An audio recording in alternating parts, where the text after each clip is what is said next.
રાજકોટ જિલ્લાના ધોરાજી તાલુકામાં ખનીજ માફિયાઓ બેફામ। ધોરાજી તાલુકાના વેગડી ગામ પાસે આવેલા ભાદર નદીમાં રેતી ખનન માફિયા બેફામ। ભાદર નદીમાં બેફામ રીતે ખનન માફિયાઓ 3 થી 4 મસમોટા રેતી કાઢવાના હુડકા બાઝ મશીન દ્વારા રેતી કાઢવામાં આવી રહી છે। ધોરાજી મામલતદાર તેમજ ખનીજ વિભાગના આંખે પાટા। થોડા સમય પહેલા પૂર્વ ધારાસભ્ય લલિત વસોયાએ ખનીજ માફિયા બેફામ બન્યા હોવાના થોડા દિવસો પહેલા આક્ષેપો કર્યા હતા। ધોરાજી તાલુકાના વેગડી નજીકમાં ખનન કરી રહ્યા છે માફિયાઓ। ધોરાજી પંથક રેતી ખનીજ માટે પ્રખ્યાત।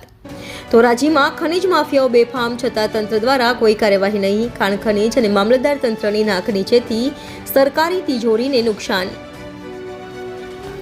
રિપોર્ટર જગમાલ સુવા, ઇન્ડિયા 24 ન્યૂઝ, ધોરાજી। ધોરાજી ઉપલેટા વિસ્તારની અંદર બેફામ ખનીજ ચોરી ચાલી રહી છે। ખનીજ માફિયાઓના ઈશારે જે સરકારી અધિકારીઓ આ ખનીજ ચોરી કરે છે એમની બદલીઓ કરવામાં આવે છે। ઉપલેટા મામલતદારને કલેક્ટર સન્માન કરે ખનીજ ચોરી સૌથી વધુ પકડવા બદલ, તો એ મામલતદારને પણ સજાનમાં બદલી કરવામાં આવે છે। ખનીજ માફિયાઓ રાજકીય પીઠબળને કારણે બેફામ બન્યા છે।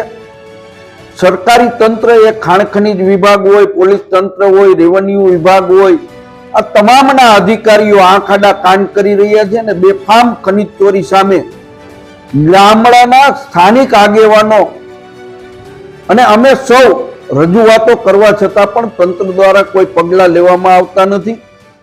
જો સરકારી તંત્ર દ્વારા કોઈ પગલાં લેવામાં નહીં આવે તો એના વિડીયો વાયરલ કરી અને કોર્ટમાં પણ જવાની અમારી તૈયારીઓ છે।